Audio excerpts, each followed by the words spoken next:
Silk அப்பவும் இப்பவும் எப்பவும் சென்னை சில்க். அதிரடி கலெக்ஷன், சரவெடி செலிப்ரேஷன். அனைவருக்கும் வணக்கம். நான் நந்தினி.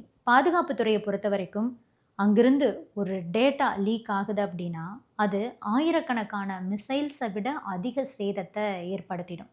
பிளாக் மிரர் அப்படிங்கிற ஹேக்கர்ஸ் இப்போது வெளியிட்டு இருக்கக்கூடிய ரகசிய ஆவணங்கள் அந்த மாதிரியான ஒரு பாதிப்பை தற்போது ஏற்படுத்தி இருக்கு.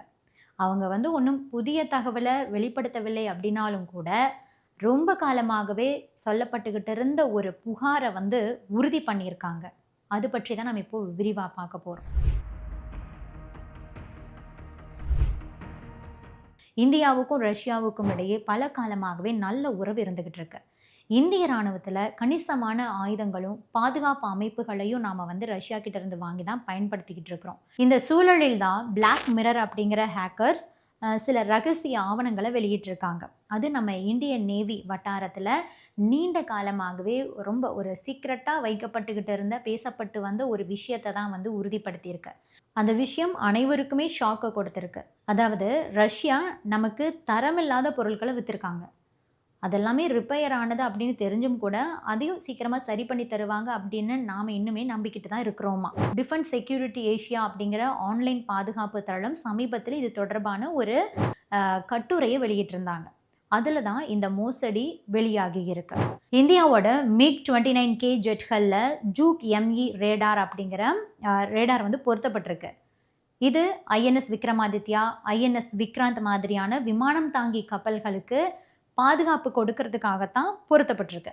ஆனால் அந்த ரேடார்களில் எரர் இருக்கிறதுனால ஒவ்வொரு முறையுமே ஒரு பைலட் புறப்படும் போது அது அவங்களுக்கு ஆபத்தானதாக மாறுவதாக அதில் தெரிவிக்கப்பட்டிருக்கு. ஏன்னா ஒரு ரேடார் பொதுவாகவே 150 மணி நேரம் எந்த ஒரு பிரச்சனையும் பண்ணாமல் செயல்படணும். ஆனால் இந்த ஜூக் ME ரேடார் 60லேருந்து 90 மணி நேரத்துக்குள்ளேயே ரிப்பேர் ஆகிடுதான். இது சிறிய பிரச்சனையே கிடையாது. அடிப்படையிலேயே ஒரு பழுதடைந்த சிஸ்டம் நமக்கு விற்கப்பட்டிருக்கு. அதுவும் இது தவறுதலாக ஒன்றும் நடக்கலை, வேண்டுமென்றே இந்த மோசடி நடந்துள்ளது அப்படிங்கிறது தான் இங்கு ரொம்பவே வருத்தமான ஒரு விஷயம். ரஷ்யன் என்ஜினியர்ஸ் இந்த பிரச்சனையை அப்படியே கண்டுக்காமையே விட்டுட்டாங்க. அது போக என்ன பண்ணியிருக்காங்கன்னா, சோதனை தரவுகள் எக்ஸ்பெரிமெண்ட் பண்ணி டேட்டா எடுத்திருப்பாங்க இல்லையா, அதை கூட தவறாக நம்மக்கிட்ட கொடுத்துருக்காங்க. இந்தியா ரஷ்யாவுடைய நெருக்கம் எந்த அளவுக்கு அப்படிங்கிறது உலக நாடுகள் அனைவருக்குமே தெரியும். ஆக ரஷ்யாவிலேருந்து நம்ம இந்தியாவுக்கு பாதுகாப்பு தொடர்பான உபகரணங்களோ அல்லது எது வந்தாலுமே இந்த ஒரு பேராமீட்டரில் நாங்கள் தர்றோம், இதுக்கு இந்த ஸ்பெசிஃபிகேஷன்ஸ்லாம் இருக்கும் அப்படின்னு சொல்லிட்டு அவங்க கொடுக்கக்கூடிய அந்த டாக்குமெண்ட்டில் குறிப்பிட்டிருப்பாங்க இல்லையா, அதன்படியே இருக்கணும் அப்படிங்கிறதுக்காக போலி டேட்டாவை அவங்க நமக்கு சமர்ப்பிச்சிருக்காங்களாம்.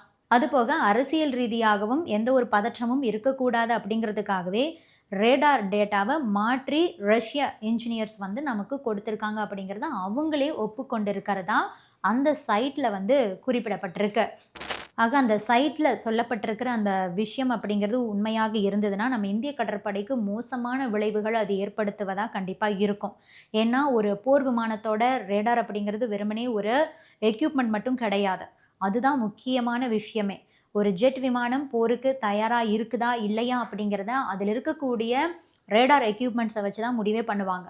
நம்பகமான ரேடார் இல்லாமல் பைலட்ஸ்னால் நீண்ட தொலைவுக்கு சென்று தாக்குதலை நடத்த முடியாது. கடலில் இருக்கக்கூடிய கப்பல்களையும் கூட துல்லியமாக கண்காணிக்க முடியாது. அதுபோக மோசமான வெதர் இருக்கும்போது கூட பாதுகாப்பாக அவங்களால போக முடியாது. பைலட்டுகளுக்கு அந்த அக்யூரசி குறையும் போது நகர்ந்துக்கிட்டே இருக்கிற ஏர்க்ராஃப்ட் கேரியர் விமானம் தாங்கி கப்பலில் பாதுகாப்பாக அவங்களால தரையிறங்க முடியாது. ரேடார் சொதப்புச்சுன்னா இந்த மாதிரி பல பிரச்சனைகளும் உருவாகும். சுருக்கமாக சொல்லணும் அப்படின்னா இந்த பிரச்சனை இருக்கக்கூடிய ரேடார்களால் இந்திய பெருங்கடல் முழுவதுமே தங்களுடைய பலத்தை வெளிப்படுத்த வேண்டிய இந்தியாவோட ஏர்க்ராஃப்ட் கேரியர்ஸ் ஒரு கை கட்டப்பட்ட நிலையில தான் இருந்திருக்கு. 2019ஆம் ஆண்டு நிலவரத்தை எடுத்துக்கிட்டோம்னா இந்தியாவோட விமானம் தாங்கி போர் கப்பல்களில் இருக்கக்கூடிய விமானங்களில் 15லேருந்து ஒரு 47% மட்டும்தான் எந்த நேரத்திலையும் பணிக்கு தயார் அப்படிங்கிற ஒரு நிலைமையிலேயே இருந்திருக்கு. ஆக இதை வைத்து பார்க்கும்போதே நிலைமை எந்த அளவுக்கு மோசமாக இருந்திருக்கு அப்படிங்கிறது நமக்கு தெரிய வருது. ரேடார் பிரச்சனை ஏற்பட இதை விட ஒரு மோசமான நேரம் இருக்க முடியாது. ஒரு பக்கம் சீன கடற்படை இப்போது J-15 விமானம் தாங்கி போர் விமானத்தை இயக்குது. அது போக ஸ்டெல்த் J-35யும் உருவாக்கிக்கிட்டு இருக்காங்க. மறுபுறம் பாகிஸ்தான் என்னடானா அவங்களுடைய கடற்படையை சீன சென்சார்கள் மற்றும் சீன ஏவுகணைகளோடு சேர்த்து மேம்படுத்திக்கிட்டு இருக்காங்க. அப்படி இருக்கும்போது இந்தியா ரோந்து பணிகளை கண்டிப்பாக தீவிரப்படுத்தணும். ஆனால் அது MiG-29K விமானங்களை நிர்வகிக்கிறதுல சிக்கி தவிச்சுக்கிட்டு இருக்கு.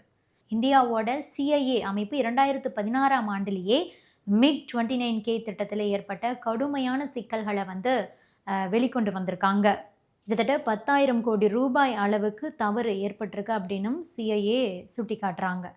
ரேடார் மட்டும் கிடையாது, MiG-29K விமானத்தோட என்ஜின்கள், அந்த விமானத்துடைய உடல் பாகம், அதுபோக ஏவியோனிக்ஸ் ஆகியவற்றிலும் கூட ஏற்பட்ட தொடர்ச்சியான பிரச்சனைகள் பற்றியும் கூட அதில் குறிப்பிடப்பட்டிருக்கு. குறிப்பாக இந்த விமானங்கள் 45% நேரம் மட்டுமே செயல்படக்கூடிய நிலையில் இருந்ததாகவும் கூட CIA குறிப்பிட்டிருக்காங்க.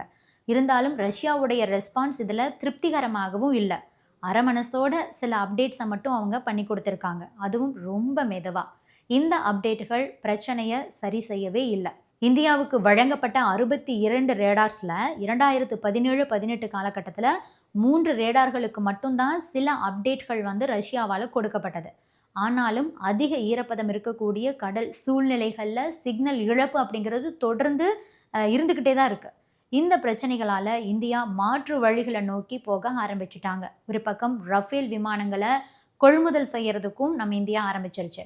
இன்னொரு பக்கம் உள்நாட்டிலேயே தேவையான தொழில்நுட்பங்களை உருவாக்குறதுலையும் கூட நம்ம இந்தியா தற்போது கவனம் செலுத்திக்கிட்டு இருக்கு.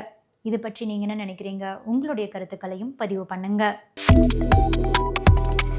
Subscribe to One India and never miss an update.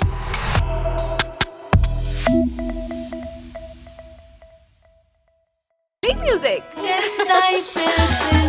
அப்பவும் இப்பவும் எப்பவும் சென்னை அதிரடி கலெக்ஷன் சரவெடி செலிப்ரேஷன்.